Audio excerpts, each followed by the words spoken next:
haciendo que la densidad sea constante es que el volumen de esta baldosa, ven que acá se ve la sombrita en el piso, ¿no? De la densidad. Entonces, imaginemos esta baldosita que tenemos acá. Que la densidad sea constante, lo que me dice es que el volumen que encierra la densidad sobre esta baldosa, que está acá en el extremo, es exactamente la misma que la que encierra esta otra baldosa que tengo acá. O esta que tengo acá, o cualquier otra superficie que a mí se me ocurra poner con el mismo área. ¿Sí? En cambio, si esta densidad tuviera una forma que agarra este extremo y lo levanta un poco, ya no me da lo mismo si estoy hablando de esta baldosa o de esta de acá. Porque acá la densidad va a estar más arriba, entonces el volumen de ese tubito que se genera cuando calo la superficie va a ser más alto, va a tener más volumen que el de que generó en esta otra zona. ¿Sí? ¿Me siguen lo que digo? Sí, sí. Bien.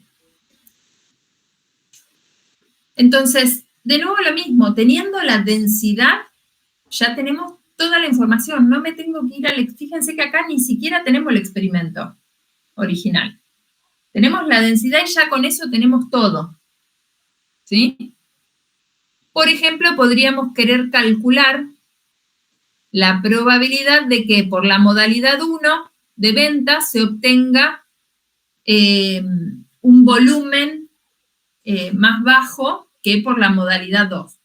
¿Cuál es la probabilidad de que las ventas presenciales generen un volumen de ventas más pequeño que las ventas online? Entonces ahí la probabilidad que a mí me interesa es la de un evento B que junta a todos los pares de valores X, Y del recorrido en los que la coordenada X es más chica que la coordenada Y.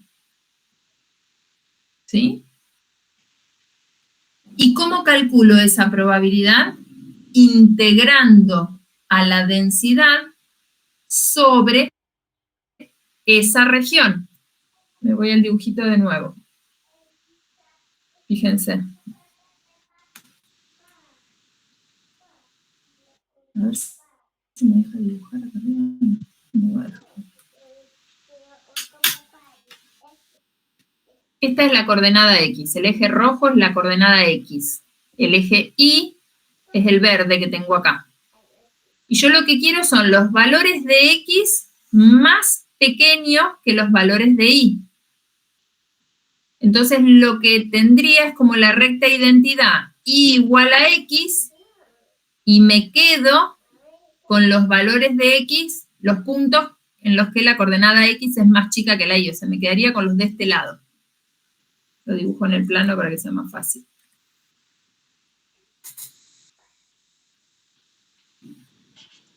Si esta es la coordenada X y esta es la coordenada Y, el dominio de la función tenía los valores de X entre 50 y 100.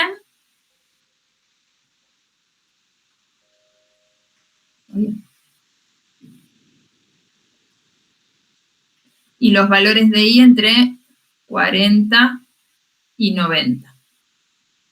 Entonces acá teníamos este rectangulito. Entonces, la recta identidad sería una recta que hace una cosa así, ¿no? Esta es la Y igual a X. Y yo lo que quiero son los valores de X más pequeños que los valores de Y. O sea que me tengo que quedar de la recta de este lado, pero sobre el dominio del vector. O sea que lo que quiero es la probabilidad de esta regioncita, de este triangulito. ¿Cómo calculo esa probabilidad? Integrando a la densidad sobre este triangulito.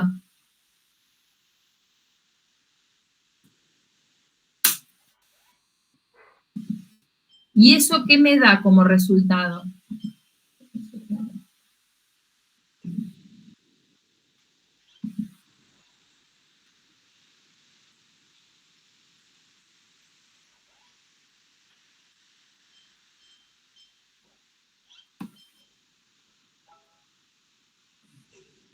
¿qué me da como resultado esto? Este es el mismo dibujito que teníamos recién, pero ahora les calé el triangulito ese del que estamos hablando, ¿ven? Este es el triangulito en el piso que yo recién dibujé.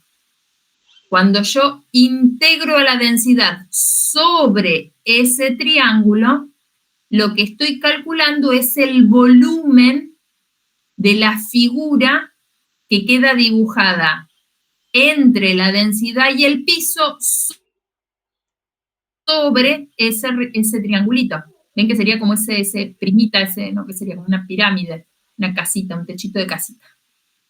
¿Se ve? Uy, ya, me doy vuelta mucho. ¿Dónde me fui? No sé, me fui. Ahí.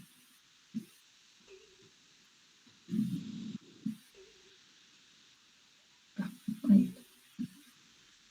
¿Lo llegan a ver? Sí. Sí, bárbaro. Entonces, el resultado de la integral es el volumen de este techito, esta piramidecita que tenemos acá. ¿Sí? Bien. Bueno, lógicamente eso implica resolver integrales dobles o múltiples según la dimensión del vector, ¿no?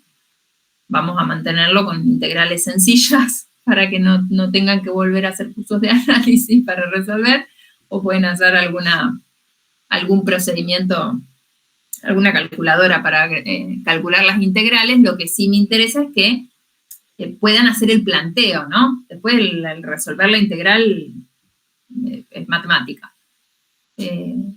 Pero sí me interesa que puedan expresar los eventos de interés como integrales de la función de densidad. ¿Sí? Bien, cuestión que la probabilidad está de 0,32, o sea, hay poquita chance de que el volumen de ventas presencial sea más pequeño que el volumen de ventas mensual, del volumen de ventas online, inventando esas modalidades, ¿no? Bueno. ¿Hacemos el descansito acá? ¿Parece? Bueno. Vale. Sí. Son... Sí, por favor.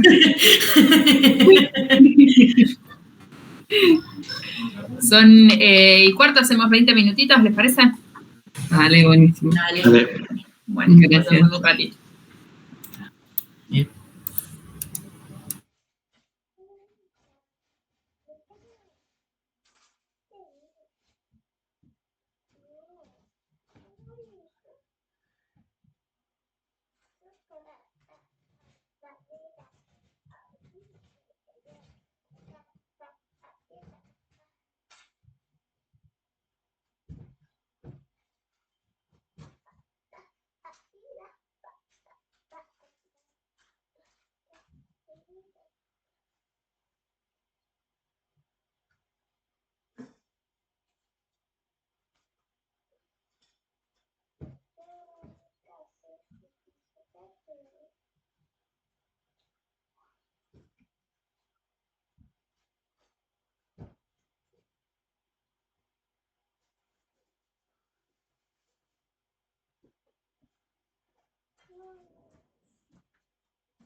Papi, y alguien hace toallitas a todos.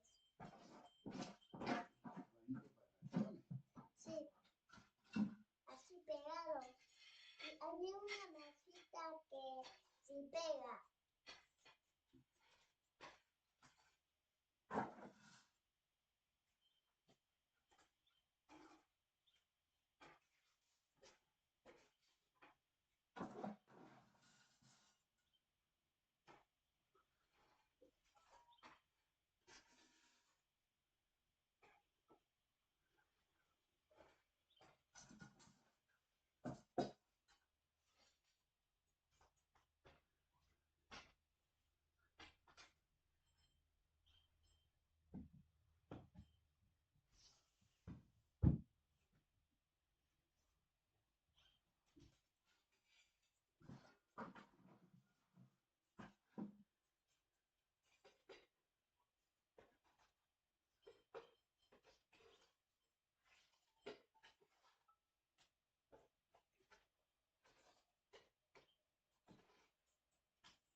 Bueno, vamos volviendo.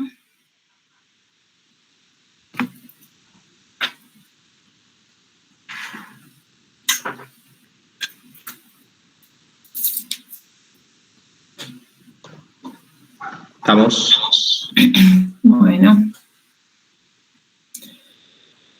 Bueno, seguimos un poquito más recorriendo los conceptos estos que habíamos mencionado al principio. Hasta acá entonces el recorrido que hicimos fue definición de vector aleatorio, la extensión del concepto de probabilidad inducida y la extensión de los tipos de vectores en discretos y continuos, ¿sí?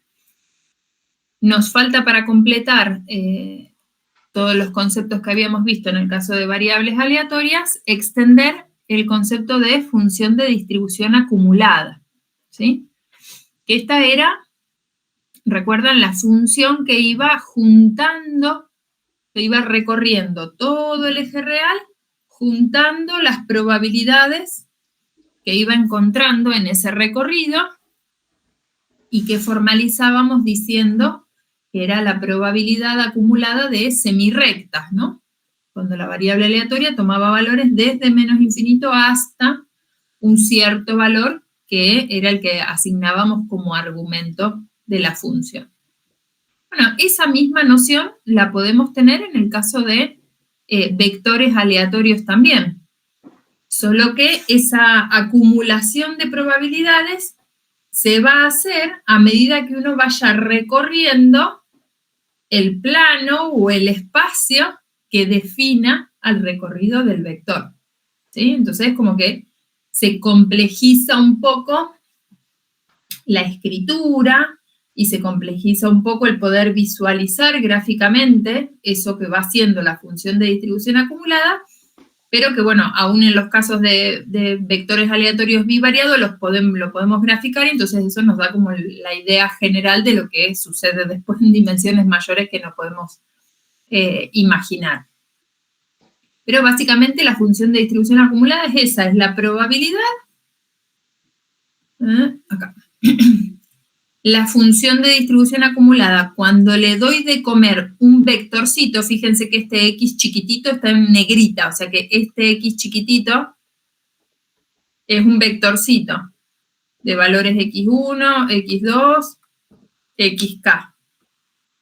Entonces, ¿quién es la función de distribución acumulada en ese valorcito de X?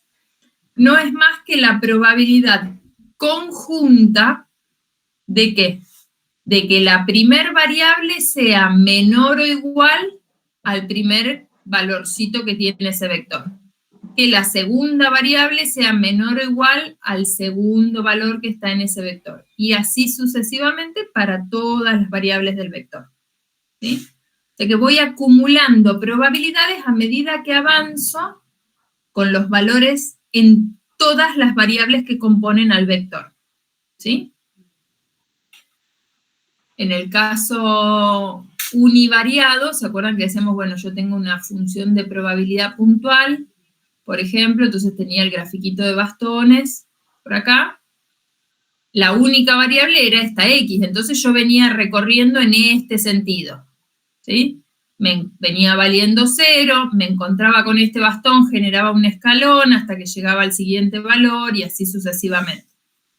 Ahora ya no avanzo en un solo sentido, ahora tengo más de una variable. Entonces imaginemos que tenemos dos variables aleatorias, con ese grafiquito de camita de clavos que hicimos antes. Entonces ahora tengo que ir recorriendo los valores de X desde menos hasta más infinito y los valores de Y desde menos hasta más infinito. Entonces como que voy avanzando en las dos direcciones, ¿no? Y voy acumulando bastoncitos que encuentro tanto cuando avanzo en este sentido como cuando avanzo en este otro sentido, ¿sí? Entonces ahí es donde se complejiza un poco el poder escribirlo, poder escribir las expresiones de estas funciones de distribución, pero de nuevo el concepto, lo que representan es lo mismo que en el caso univariado, ¿sí? Entonces, formalmente la función de distribución la vamos a definir así, como la probabilidad de que cada una de las variables sea menor o igual al valorcito que se puso acá como argumento de la f. ¿Sí? Por cómo está definida, esta función de distribución tiene las mismas 3 propiedades que tenían las funciones de distribución de variables aleatorias. Es monótona no decreciente. Claro, porque si va acumulando probabilidades, no le queda otra más que aumentar o mantenerse constante. No puede decrecer, porque si decreciera, eso significa que en algún momento se encontró con una probabilidad negativa. Y las probabilidades negativas no existen. Entonces, sigue siendo monótona no decreciente. ¿Con qué particularidad en este caso? Que ese no decrecimiento se evalúa en cada variable individualmente. Claro, porque en el espacio ya no tengo relación de monotonía entre los puntos. Si yo dibujo 2 puntos en el plano,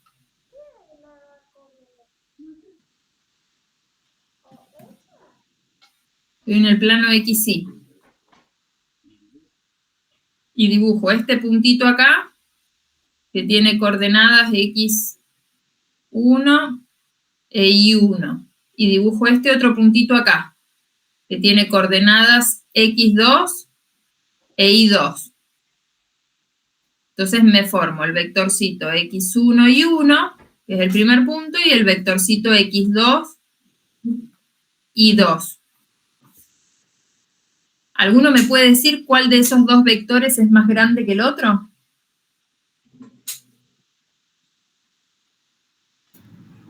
No, como vector no hay que mirar cada componente. Como vector no puedo establecer una relación entre los vectores, no existe, yo nunca había escrito que un vector sea mayor o que sea menor que otro vector. La única relación que podemos marcar es componente a componente.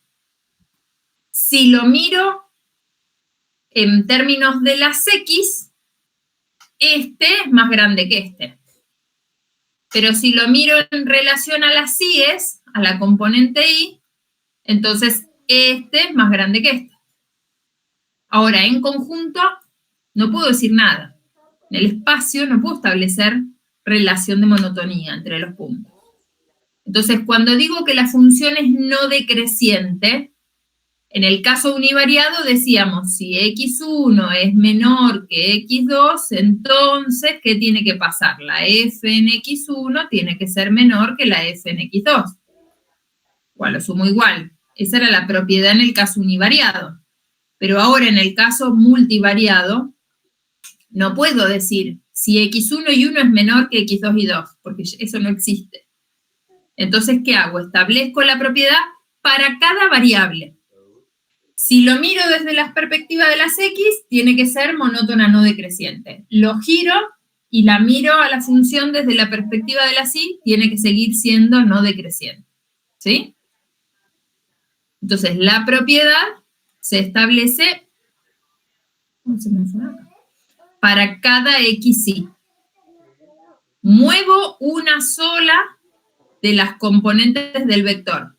Todas las otras las mantengo constante. Y se tiene que dar el no decrecimiento. Y eso para todas y cada una de las variables. ¿Sí? Lo mismo pasa con la continuidad por derecha. ¿Qué es acercarse por la derecha a un punto en el espacio? Un punto en el espacio tiene todas las direcciones en cualquier... O sea, se puede mover en cualquier dirección en los 360 grados, ¿no? ¿Cuál es la derecha? No existe.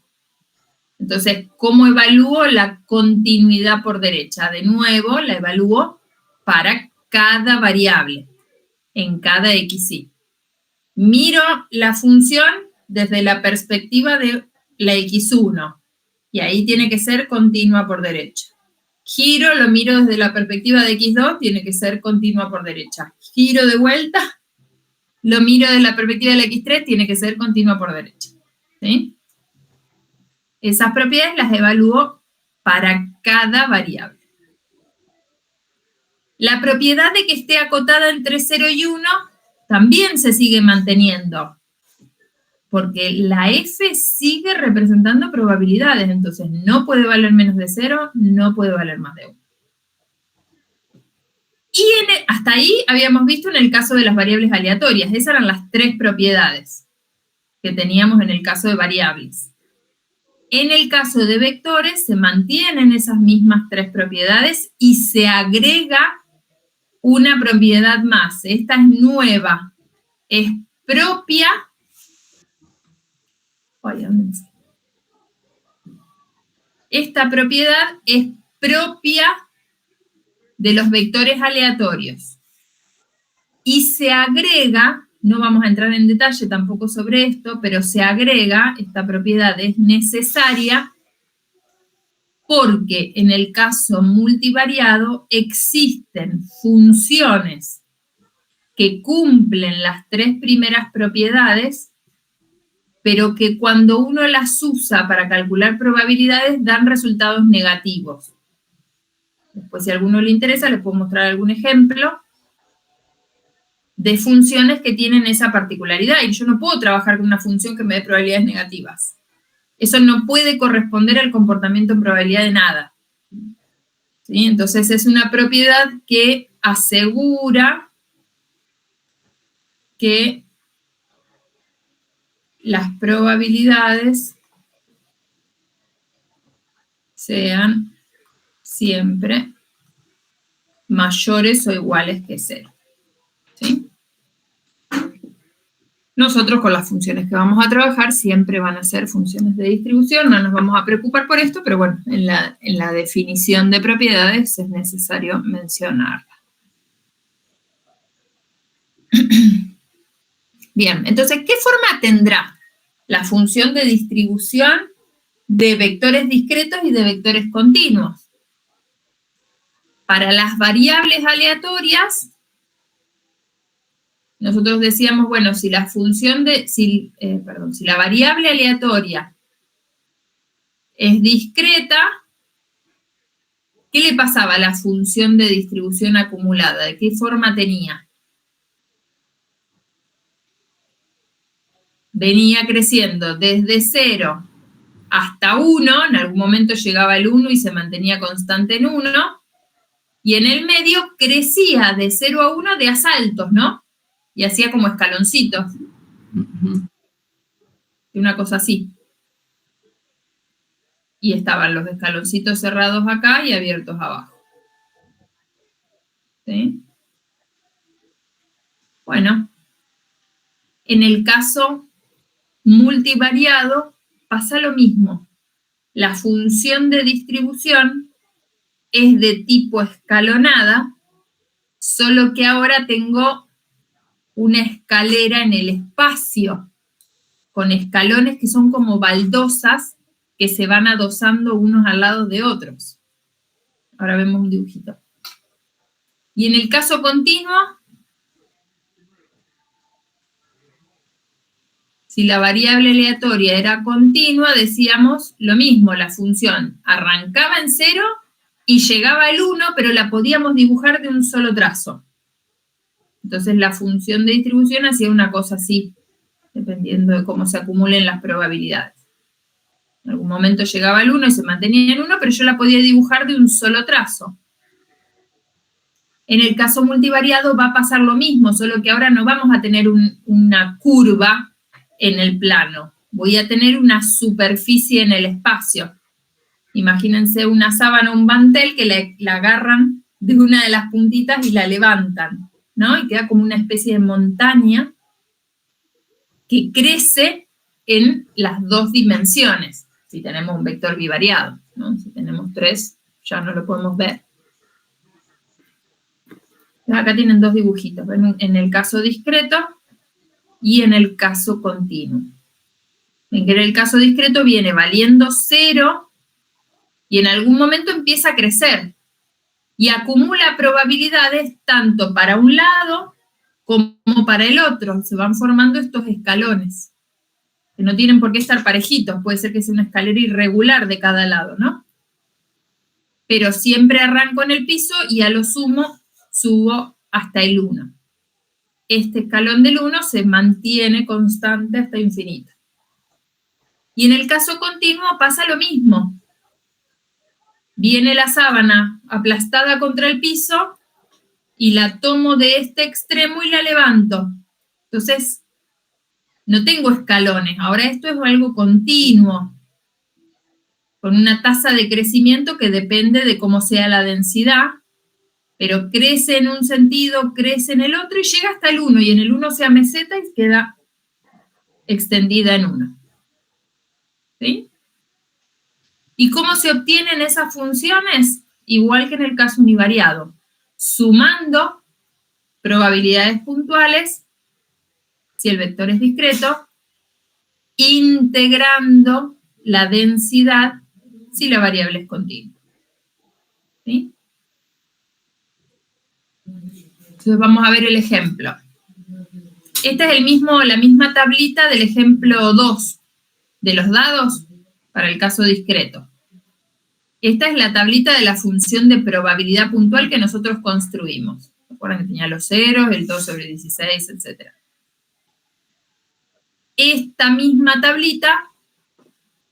Con esta misma tablita puedo construir la función de distribución acumulada. Solo que esta tablita ya no va a tener solo las puntuales, sino que va a ir acumulando a medida que me muevo una celda a la derecha o una celda hacia abajo, acumulo todas las probabilidades que voy juntando desde el valor más chico hasta el que estoy parada.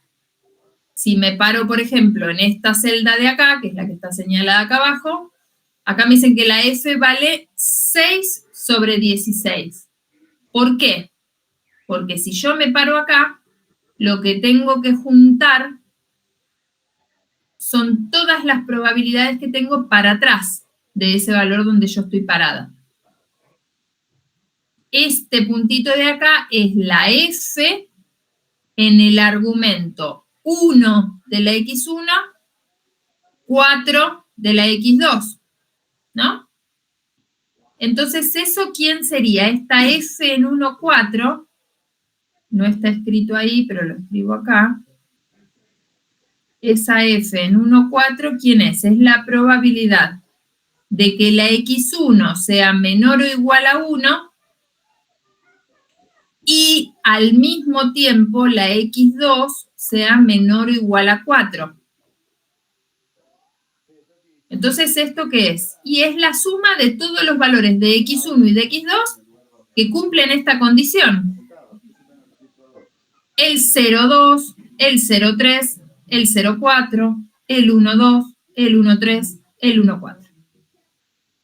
Sumo todas esas probabilidades, tengo el 6 sobre 16 que figura acá en la tablita. ¿Está bien?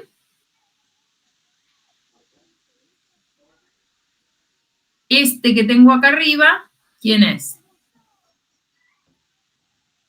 Esa es la F en 0,6. O sea que es la probabilidad de que la X1 sea menor o igual a 0 y la X2 sea menor o igual a 6. ¿Qué suma ese valor? Ese 10, ¿de dónde viene? Toda la primera fila hasta el 6 incluido. Exactamente, la primer fila hasta el 6 incluido. ¿Sí? ¿Qué voy a obtener cuando llegue acá? A la última celda, la celda que esté en el extremo inferior derecho de la tabla. 1. El 1. ¿Por qué? Porque habré pasado por toda la tabla. Sumé todas las probabilidades puntuales. Eso es la condición de cierre. Eso me tiene que dar un 1. Este 16 sobre 16 que tengo ahí es justamente el 1 que estamos refiriendo. ¿Sí?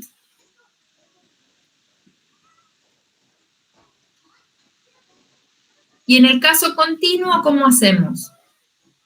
Lo mismo, solo que ya no podemos sumar. Ahora tenemos que integrar. ¿Sí?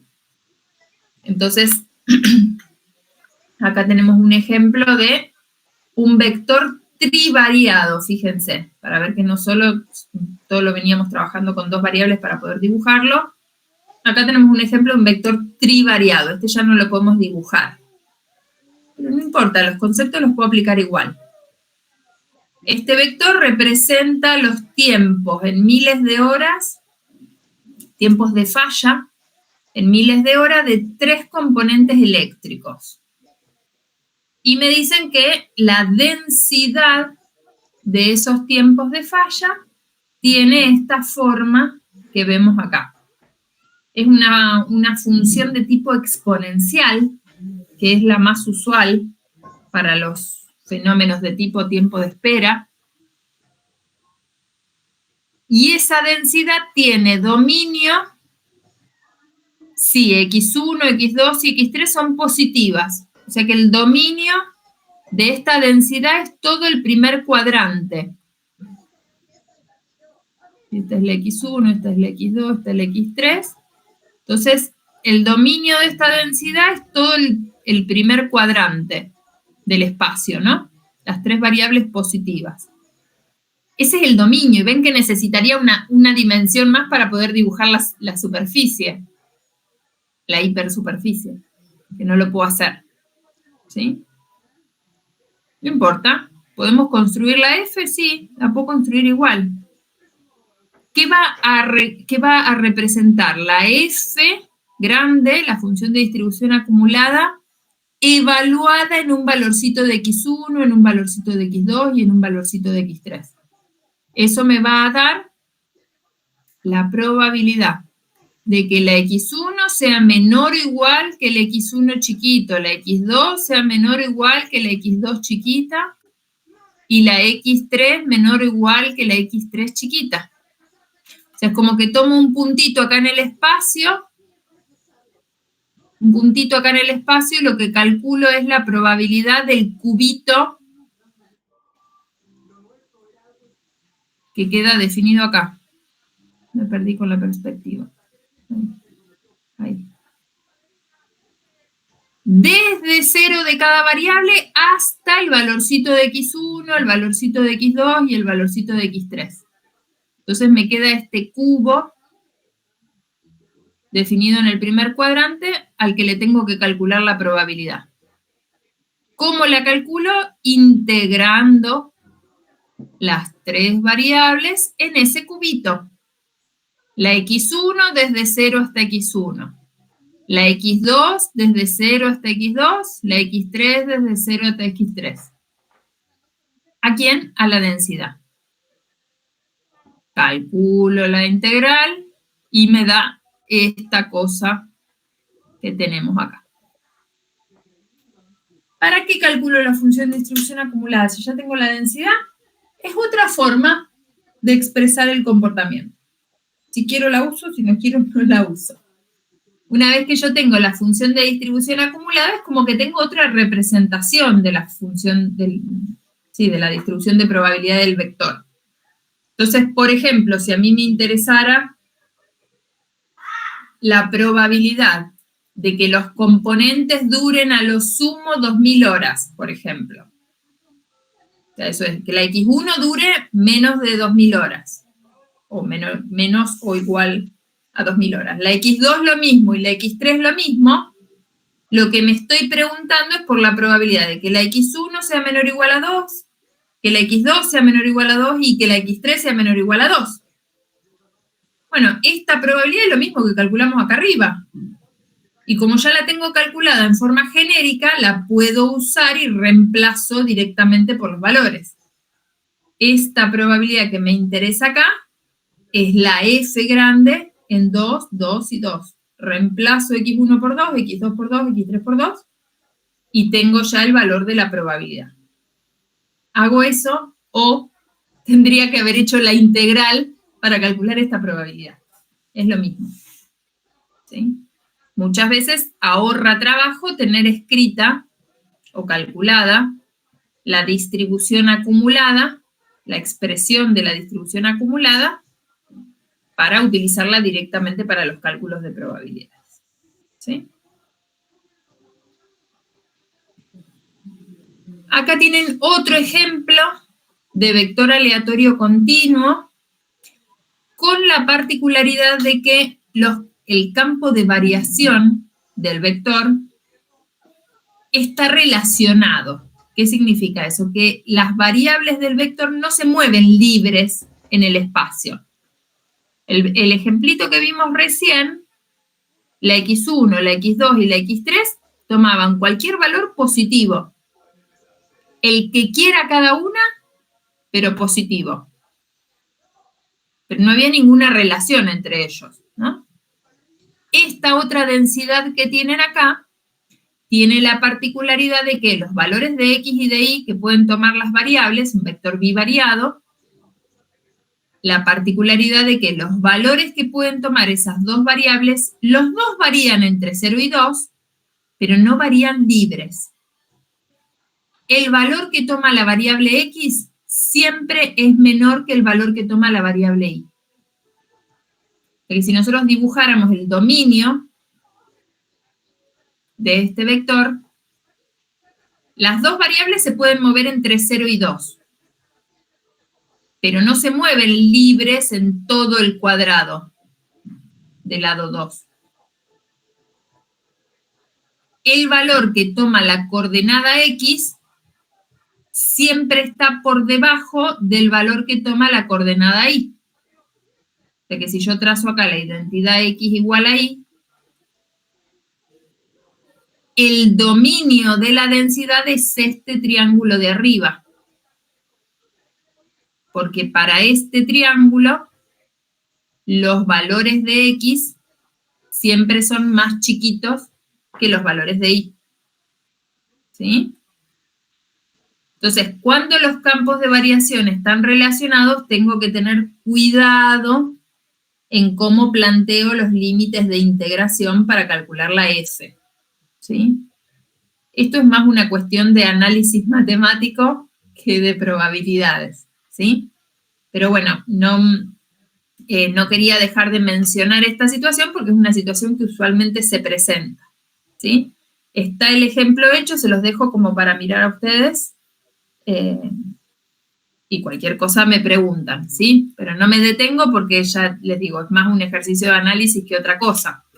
Porque cuando quiero calcular la f, ¿en qué estoy pensando? Estoy pensando en que me paro en un puntito por acá. Este es el x0 y 0, que estoy poniendo acá como argumento, ¿sí? Entonces, la función de distribución acumulada en ese punto, lo que está calculando es la probabilidad que se acumula hasta el x0 y hasta el y0. Pero sobre el dominio del vector, o sea que tengo que calcular el área de esta región irregular. ¿Sí? Esto es lo que tengo que calcular. Y para calcular esto tengo que plasmar esa forma de figura en los límites de integración de las dos variables. ¿Sí? ¿Vieron algo de esto en algún curso de análisis alguna vez? Sí, alguna vez. Alguna vez. Bueno, Sí. no lo vamos a calcular. Para que me parece que en matemática 3 directamente nunca lo usamos para. Por eso, después uno nunca hace las cuentas a mano, estas cosas no las calculamos nosotros a mano, pero bueno, acá estamos definiendo los conceptos, es necesario mencionarlo. Por eso no me detengo en el cálculo, digo, porque es un ejercicio más de análisis de las regiones de tipo 1, de tipo 2, si las mirábamos para un lado, para el otro, bueno, tendríamos que hacer una clase de ese estilo. Pero bueno, no quería dejar de mencionarles que no en todos los casos el cálculo de la función de distribución es así que pongo la integral de 0 hasta, de 0 hasta, de 0 hasta. A veces las integrales quedan con los campos de variación relacionados. Y eso tiene que ver con cómo esté definido el dominio de la densidad. ¿Sí? En alguno de los ejercicios de la guía que les dejé para practicar aparece algo así relacionado. ¿Sí? Fíjense si lo pueden plantear, si no lo vemos juntos. Bien, entonces ahí vimos el concepto de la función de distribución acumulada. Suma en el caso discreto, integral en el caso continuo, función escalonada, función continua. Si hacemos el camino desde la densidad conjunta o la función de probabilidad conjunta hacia la f grande. Sumamos o integramos. Y si quiero dar la vuelta, si a mí lo que me dan es la f grande y quiero obtener la densidad o la función de probabilidad puntual, lo mismo. Sí, bien. Lo mismo que en el caso de variables aleatorias. Si para obtener la función acumulada a partir de la densidad la integré, si quiero hacer el camino inverso, lo que tendré que hacer es derivar la función acumulada para obtener la densidad. Solo que ahora esa derivada será una derivada múltiple con respecto a cada una de las variables del vector. O sea, serán derivadas parciales, ¿no? No puse el caso, bueno, en el caso discreto lo mismo. Tengo que ir restando los escalones. Solo que es más complicado, ¿no? Porque tengo que ir restando como en los dos sentidos, ¿sí? En general, el camino lo hacemos al revés. Desde la función de probabilidad puntual hacia la distribución acumulada, ¿sí? Pero bueno, sería el camino inverso, sería restando también. Bien, hasta acá entonces tenemos todos los conceptos que habíamos definido para las variables aleatorias extendidas al caso multivariado. Estoy viendo si no me olvido nada. No. Entonces vamos a avanzar con un conceptito más y dejamos ahí por hoy. El siguiente concepto que nos toca ver es el de distribuciones marginales, que un poco nos apareció recién en alguna de las cosas que ustedes iban pensando en los ejemplos. Nosotros con las funciones que definimos hasta ahora siempre hablamos del comportamiento conjunto de las variables. Y si a mí de ese comportamiento conjunto me interesara extraer el comportamiento individual de una de las variables, ¿lo puedo hacer? Sí, claro, lo puedo hacer. Por eso decíamos la ventaja de siempre recolectar en forma de vector. Porque si después quiero particularizar o individualizar alguna de las variables de vector, lo puedo hacer. No al revés. Entonces, vuelvo al ejemplito este de la tablita, que es más fácil de ver ahí. ¿Dónde la tenía? Por aquí. Acá. En el ejemplito este, ¿se acuerdan que teníamos la X1 y la X2 con el resultado de los dados? Si a mí me interesara solo el comportamiento de la X1, si yo quisiera saber cuál es la probabilidad de obtener o resultado doble, que me salga siempre el mismo número, o que me salgan resultados distintos, ¿cómo dirían ustedes que se comporta esa probabilidad? Esa variable. Si a mí solo me interesara la X1. Bueno, la X1 toma el valor 0, toma el valor 1, pero yo acá en la tabla tengo el 0 con el 2, el 0 con el 3, no me interesa si te salió el 2, el 3, el 4, no me importa. Yo solo quiero saber cuál es la probabilidad de que la X1 valga 0. ¿Cómo calcularían esa probabilidad ustedes? Sumo cada fila. Sumando a través de la fila, ¿no? O sea, sumando por fila a través de las columnas. La probabilidad de que la X1 valga 0, y bueno, la X1 te puede dar 0 junto con el 2, o junto con el 3, o junto con el 4, o junto con el 5, con el 6, con el 7.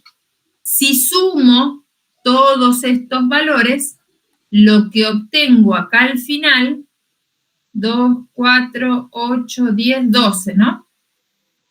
Este 12 sobre 16, ¿quién será? Este 12 sobre 16 no es más que la probabilidad de que la X1 valga 0.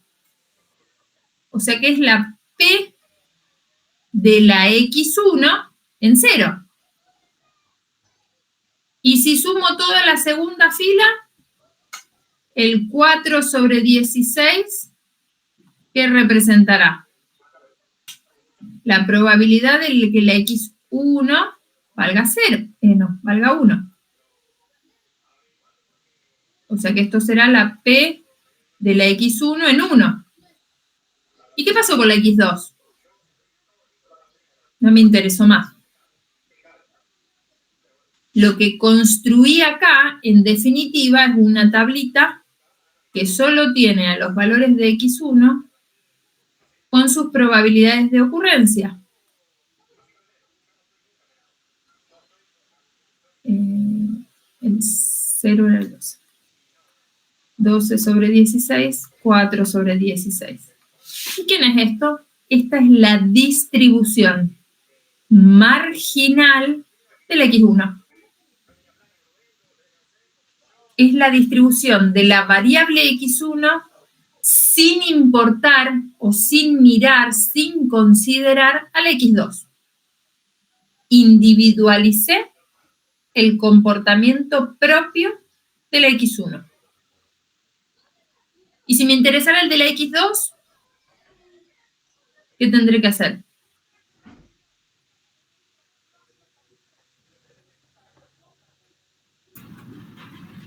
Sumo las columnas. Sumo cada columna, o sea, sumo a través de las filas por columna. Entonces tendré acá un 1 sobre 16, un 2 sobre 16, un 3 sobre 16, un 4 sobre 16 y así sucesivamente. Esto representará la distribución marginal de la x2. ¿Puedo con las distribuciones marginales volver a la conjunta? No. Si yo lo único que te doy, por ejemplo, es este 3 sobre 16, te lo doy así global, vos no me podés decir de ese 3 sobre 16 cuánto le correspondía al 0 y cuánto le correspondía al 1. Te lo di global. Pero si te lo doy desmenuzado, con el desmenuzado vos me podés armar el global. ¿Sí? A eso nos referíamos antes cuando decimos, bueno, sí, recolecto por separado, lo que recolecto es el 0 y el 1. El 0 con un 12, el 1 con un 4. Y estos 12, ¿cómo se distribuyen en la otra? No sé, eso no lo miré, si lo recolecté separado. ¿Sí? Entonces, las distribuciones marginales lo que hacen es eso, es mirar cada variable individualmente, colapsando a través de todos los valores de la o de las otras variables que estén en el vector y que a mí no me interesen. ¿Sí? En el caso discreto, sumamos a través de las variables que no interesan. En el caso continuo, integramos a través de las variables que no nos interesan. Me vuelvo para adelante.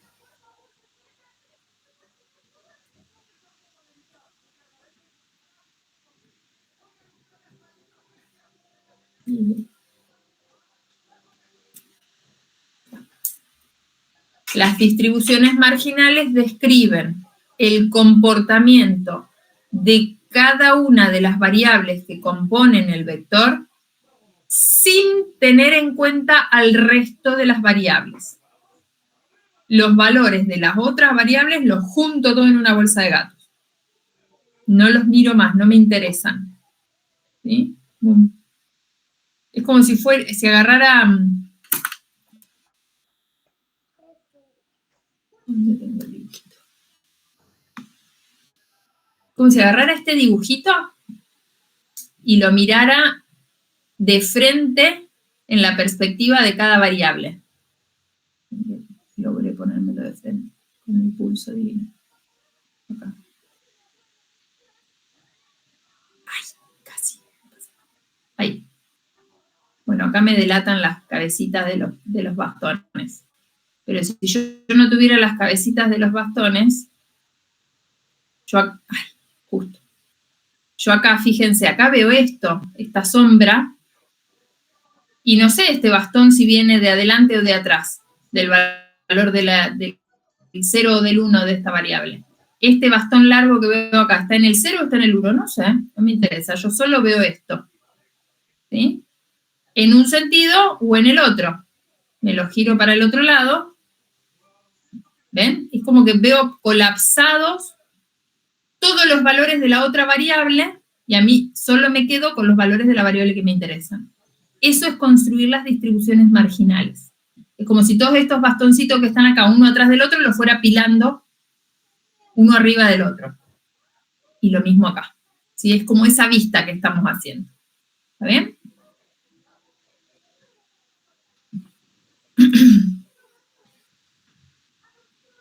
Entonces, en el caso discreto, sumamos las probabilidades puntuales a través de quién. O sea, esta suma se extiende a través de todas las variables que no son la que me interesa. Si tengo un vector k-dimensional y me interesa la distribución de la x1, por ejemplo, tendré que sumar a través de todos los valores de x2, de x3, de xk. Todas las restantes k menos 1 variables. ¿Sí? En el caso continuo, bueno, acá tienen hecho el ejemplo que hicimos recién a mano sobre la tablita, lo tienen escrito acá. Es como si agregáramos una fila y una columna. Sí. Perdón, en el gráfico recién la perspectiva que tomaba, lo que faltaba era sumarlos. O no sé si lo dijiste y no escuché. Claro. Está bien. Sí, claro, eso decía. Es como si en el grafiquito que yo Lo miraba ves de los perspectiva. bastoncitos estos. Acá yo lo que vería serían 2 bastoncitos nada más, pero por ejemplo, tendría una altura que serían los 4 bastones que están uno atrás del otro apilados. Perfecto. Claro. Pero a lo que me refiero es a eso, es como que solo veríamos 2 bastones. ¿Por qué? Porque la variable tiene esos 2 valores. Y su bastón va a ser tan alto como la suma de todos los bastoncitos que están uno atrás del otro. Exactamente. Entonces, cuando yo los sumé, los apilé todos uno arriba del otro, lo veo todo entero, ya no lo puedo desglosar. Como lo distribuyo. ¿Sí? Bien. Entonces, en el caso discreto, esto que decíamos, cómo construimos las marginales, es como si agregáramos una fila y una columna a la tablita y sumamos por fila o por columna. ¿Sí? Y en el caso continuo, lo mismo, solo que en vez de sumar, tendremos que integrar a las variables que no nos interesan en todo su campo de variación. ¿Sí? En el ejemplo a ver cuál puse acá, el de las componentes, el de la falla de las componentes, que las variables variaban de 0 a más infinito, las 3 libremente. Si a mí me interesara, por ejemplo, la distribución marginal de la primer componente nada más, eso sería una integral desde 0 hasta más infinito para la x2 y la x3, que son las que no me interesan. Al integrarlas en todo su campo de variación, las desaparezco como variables. Se suman las probabilidades, suman entre comillas, las probabilidades a través de todo el campo de variación. ¿Quién me queda como variable? ¿Quién sobrevive como variable? La x1. El x1 no le dice nada. Entonces, el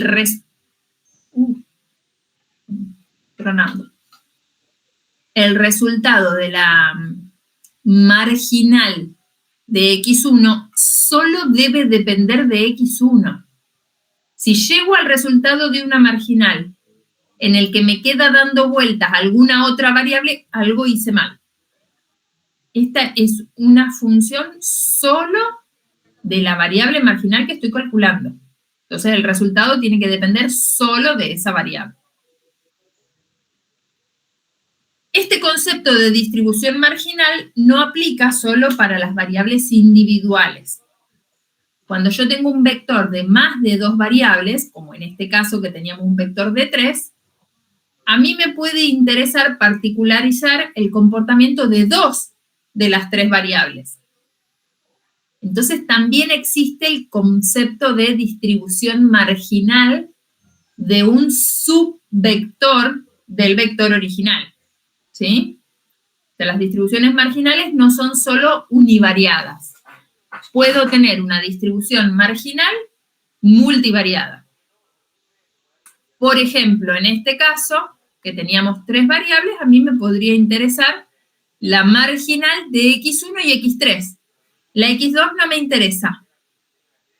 Entonces me quedo con un subvector, x1, x3 bivariado, y le calculo su distribución marginal, que a su vez va a ser una distribución conjunta, ¿no? Es marginal con respecto al vector original, pero es conjunta de las variables que componen el subvector. ¿Cómo la calculo? Igual. Integro a través de las variables que no me interesan. ¿Quiénes no me interesan? La x2 nada más ahora. Entonces será una integral simple para la x2 integrada en todo su campo de variación, de 0 a más infinito. Resuelvo la integral. ¿De quién debe depender el resultado? De x1 y de x3. No puede estar x2 dando vuelta. ¿Sí? O sea, el concepto de marginal no solo es para las individuales. Usualmente se utiliza para variables individuales, para particularizar variables individuales, pero no necesariamente tiene que ser siempre así. Bien. ¿Cómo estamos hasta acá? Bien, bien. Bien. Van siguiendo. Lo último me mareó un poquito. Marea un poco hasta que, bueno, después traten de hacer los ejercicios, siguiendo con los ejemplos que están hechos acá, de plantear al menos, no se enrosquen tratando de resolver las integrales y eso, o usen algún programa online para calcular integrales, o software, lo que quieran, pero sí hagan el ejercicio de plantear esto de cómo obtendría, cómo haría el cálculo, cómo plantearía el cálculo, más allá de que después lo resuelvan con alguna asistencia, ¿sí? Pero sí, es como que hay que ordenar la cabeza. Estamos viendo un montón de conceptos juntos, ¿sí? Arrancamos hoy definiendo los vectores aleatorios y ya los estamos mirando en perspectiva. O sea, es un montón de contenido el que estamos viendo, así que es natural que esté todo un poco mezclado todavía. Pero bueno, después vuelvan a leerlo por partes, a razonar de vuelta los ejemplos y va a ir decantando, se van a ir ordenando los conceptos. Lo vuelven a leer y se mezcla más de lo que me dicen y lo revisamos, ¿sí? Sin problema, más allá de que mañana es el último encuentro que tienen conmigo, ya la semana que viene arrancan con Nora, pero más allá de eso, si en algún momento están muy trabados o tienen dudas, lo que sea, me escriben y hacemos algún encuentro un ratito en algún meet de consulta, no tengo problema, ¿sí? Eso estamos a disposición. Bueno, déjenme ver qué queda en independientes y caracterización. Bueno, seguimos este pedacito de independientes nada más y si quieren cortamos ahí.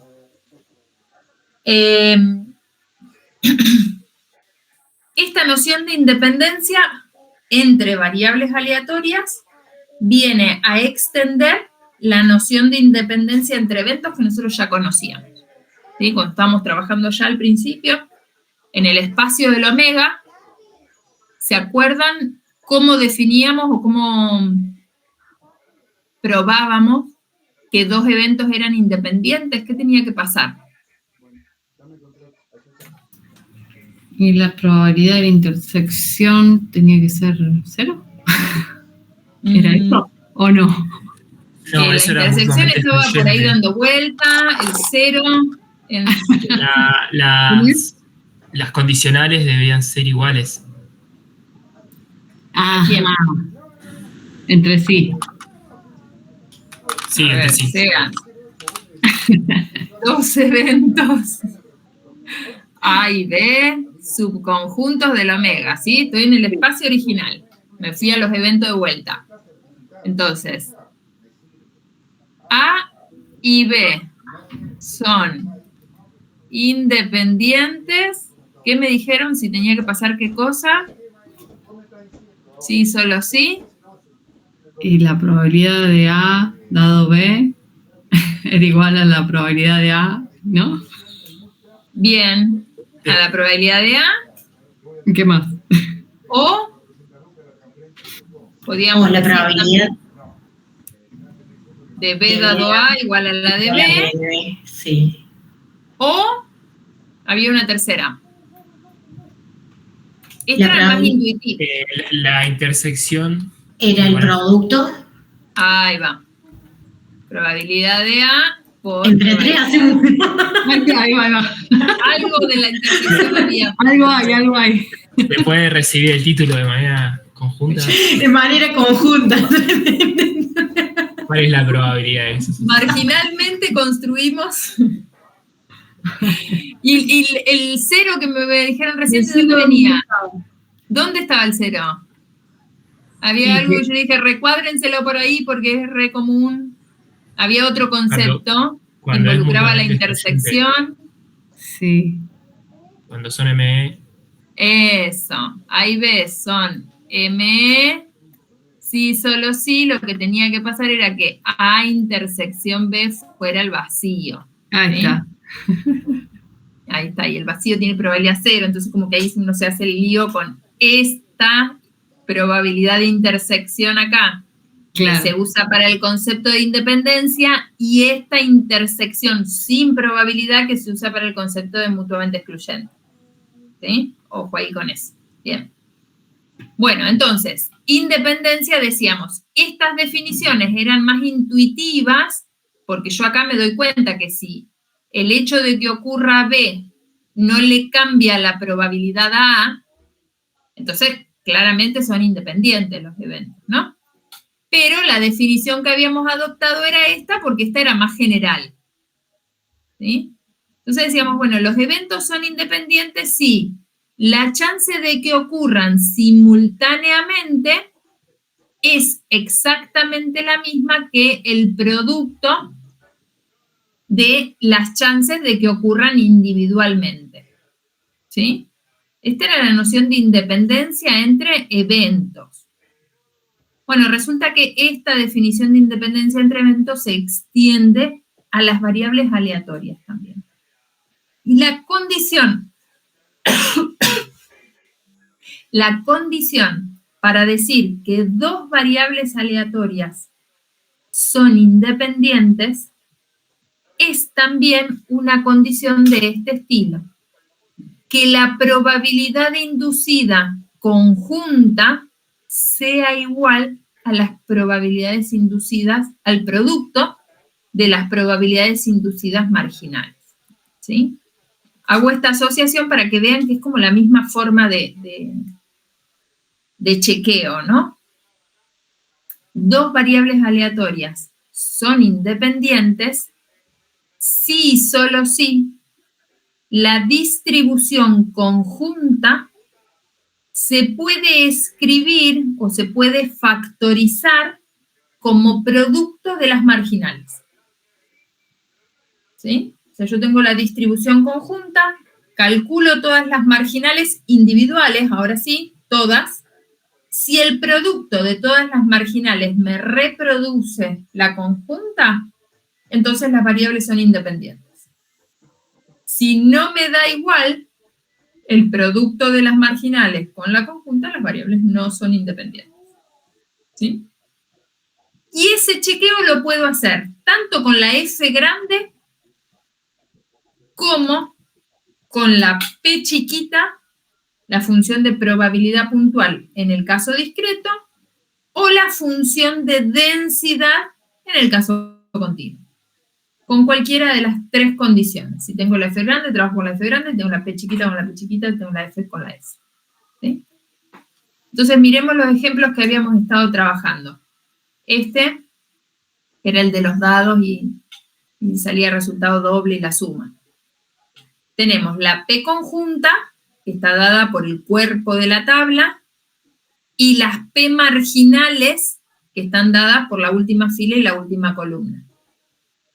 ¿Qué implica que la P conjunta sea igual al producto de las marginales?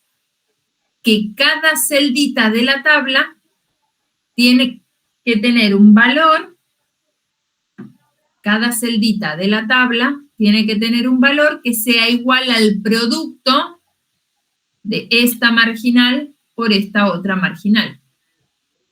Y eso tiene que pasar para todas las celdas. Si eso pasa para todas las celdas, las variables son independientes. Si no pasa para al menos una celda, las variables no son independientes. Entonces, ¿qué nos pasa en este caso? No se satisface esa condición. Ya cuando tengo ceros en algunas celdas, ya las variables no pueden ser independientes, porque el cero nunca va a ser producto de dos cosas que no son cero, ¿no? Para poder tener eso, yo necesitaría que este total sea cero o que este total sea cero. Pero para que estos totales sean cero, no tendría que existir la fila o la columna, o sea, no va a pasar nunca. ¿Sí?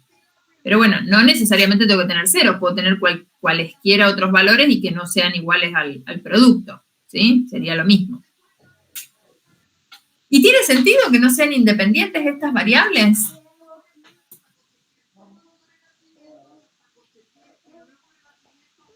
El hecho de que me salga el mismo resultado o no, ¿afecta a la chance de que en la suma se obtenga tal o cual valor? Acuérdense de cómo razonamos al principio de la construcción de la tabla, que pusimos los ceros.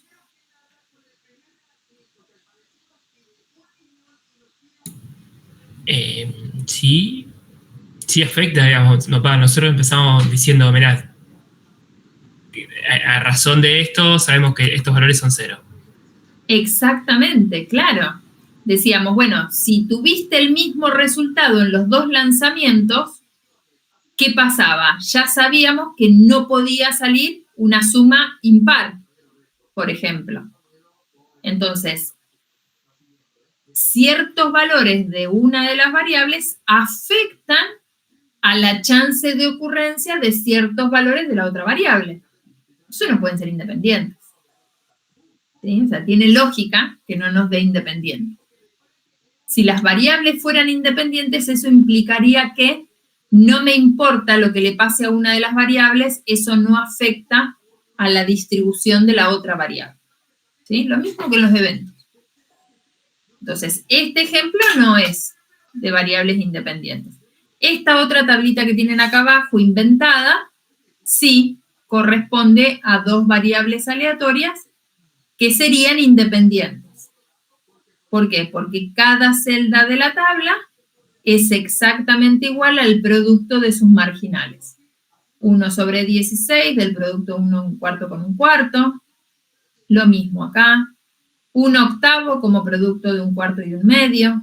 1/4 como producto de un medio y un medio. Y así voy recorriendo toda la tabla y todas las celdas verifican que la conjunta es igual al producto de las marginales.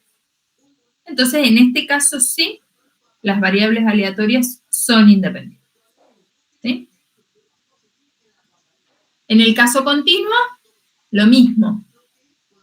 Para este ejemplo del vector trivariado de los tiempos de las componentes, si ustedes hacen el ejercicio de calcular las tres distribuciones marginales, la primera estaba calculada ahí en el apunte.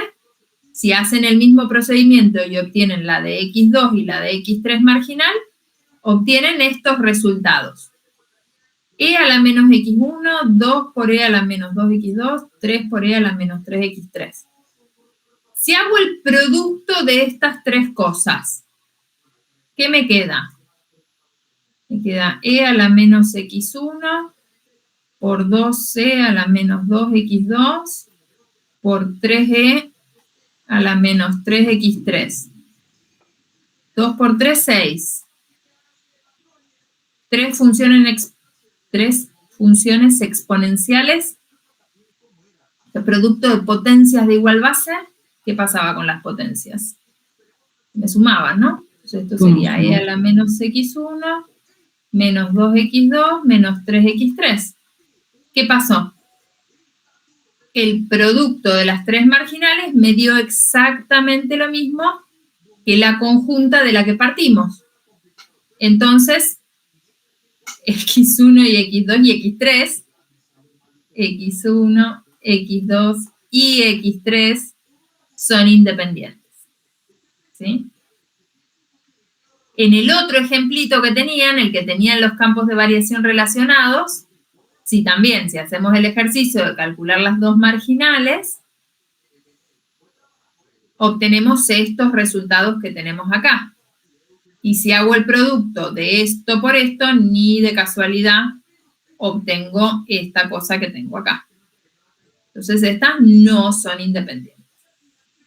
Que también tiene sentido, porque el hecho de que los campos de variación estén relacionados, eso ya me habla de una dependencia entre las variables. La X nunca puede tomar valores más grandes que la Y. Entonces, la chance de ocurrencia de los valores de X se quedan atados a los valores de Y que ocurran, que se presenten. Si obtengo un determinado valor de Y, qué sé yo, si la Y valió 1,5, la X no puede valer 1,6. Pero si la Y valió 1,8, la X sí puede valer 1,6. La chance de ocurrencia de los valores de X está condicionada por los valores de Y que se presenten. Entonces no pueden ser independientes.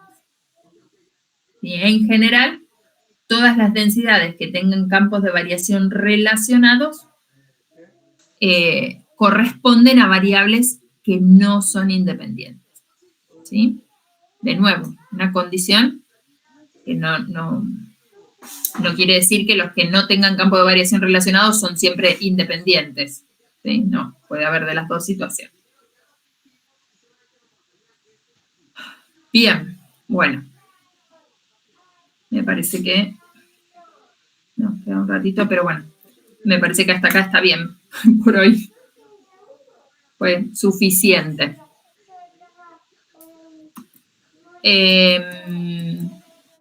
Nos queda mañana... No tengo el link. Acá. Nos queda para mañana terminar de ver la caracterización de los vectores. O sea, sería como la extensión del concepto de esperanza y de variancia para el caso de los vectores aleatorios. Y después el tema de las distribuciones condicionales, esto que también charlábamos al principio. Recién vimos marginales, que es, no me interesa la otra variable. Miro solo la X1 sin que me importe la X2. La vista condicional es, solo me interesa la X1, pero cuando la X2 vale cierto valor. ¿Sí? Entonces, eso viene como a extender el concepto de probabilidad condicional, que también ya lo vimos para los eventos. ¿Cuál es la distribución de una de las variables cuando la otra toma ciertos valores? ¿Sí? Y con eso cerraríamos esta parte 2 del apunte y nos queda después la partecita 3, que es la que es bien cortita, que es para establecer algunos conceptos que después van a usar en la parte de proceso. ¿Sí? Bueno, tienen de esta segunda parte en el aula también una guía de ejercicios, si quieren ir haciendo, también para practicar. De la parte 3 no va a haber ejercicios, va a haber solo una aplicación que va a ser para el trabajito que tienen que entregar, que mañana les cuento mejor. Y con eso terminaríamos esta parte del contenido del programa. Profe, ¿y del apuntecito complemento que subió es...? Ah, ese sí, me había olvidado. El de complemento ese les puse, pero solo para que lo tengan por si en algún momento se les presentan. Vieron que nosotros cuando vimos las variables aleatorias, vimos todos los conceptos y después yo les conté algunos modelos conocidos de variables aleatorias. Vimos binomial, normal, etcétera, etcétera. Lo mismo pasa con los vectores. Hay algunas distribuciones multivariadas, usuales, que son modelos conocidos, entonces les puse ahí una reseña de los más conocidos.